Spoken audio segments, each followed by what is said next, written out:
Richard, there was huge anticipation ahead of Ascot with the clash with Goldacova. That all went perfectly to plan. How are you feeling ahead of the Sussex Stakes? Much the same.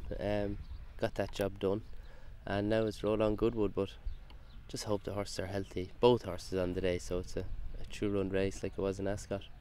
Is this a more difficult job potentially? Goodwood being a different kind of track to Ascot and maybe a smaller field. And I wouldn't be worried about the track or field. It's a mile. It's not too much undulating. Well, we don't find it as jockeys anyway. Just the two horses on the day. The tactics will be interesting, that's for sure. At Ascot we knew what would happen, well, barring unforeseen incidents, but we don't really know how Frankel will be ridden this time, do we?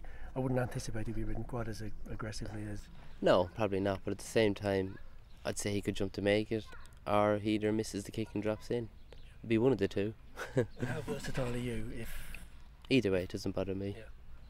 Yeah. I'd be surprised if Frankel is quicker than Canford Clips. Would you? Mm. But you've talked about the distance he put between himself and Dubai Gold, for example, at Ascot. You were impressed with the way Frankel burst clear. Yeah. Yeah, just at a vital stage of the race when we're going fast, he quickened again. Yeah. But Canford won a Coventry 6 cents on the bridle. Yeah, you can't forget that. You know, he's a very, very fast horse. Yeah.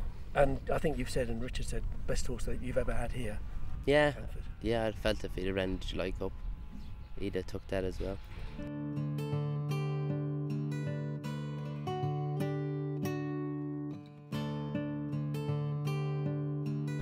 Goodwood, 9 winners last year. Yeah, it was unbelievable, wasn't it? You know, I think we'd be lucky to reproduce that. You know, we've got the one big one, Canford, and we'll build our sort of week around that. And how's Canford prepared? He's been, superb. He always is. He's very straightforward. He would have needed, obviously, his first run at Newbury, and then he was fitter again going to Ascot. And I imagine normal improvement likely. He'd be even better for then, hopefully.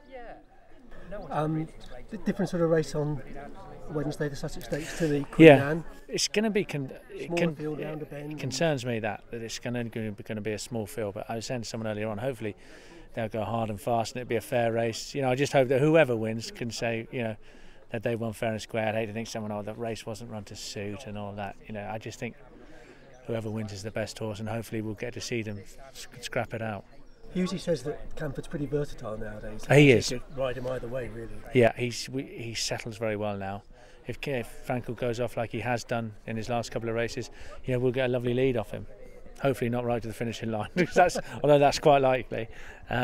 We'll sit him behind. If not, he can make it. He can really pretty much do what he likes. I think you have to say that he enjoys coming from behind. He's that horse that is sort of, you think, wow, look at this, and that's how he seems to have run his best races. So, yeah, something like that, we wouldn't mind. But I mean, it's not a real concern really how the race is run to me. It's just that they'll obviously keep an eye on each other. It's going to be fantastic. And he was brilliant last year beating Rip Van Winkle. I think he gave Rip Van Winkle 2 or 3 length start and picked him up. Yeah, I thought he'd slightly overcooked it there at one stage, but to his credit, he got it dead right, and to beat Goldacova was outstanding. And reproduction of that form, the handicapper says might not be good enough. That's an interesting view, and he might be right, but I think he will have improved a couple of pounds since Ascot.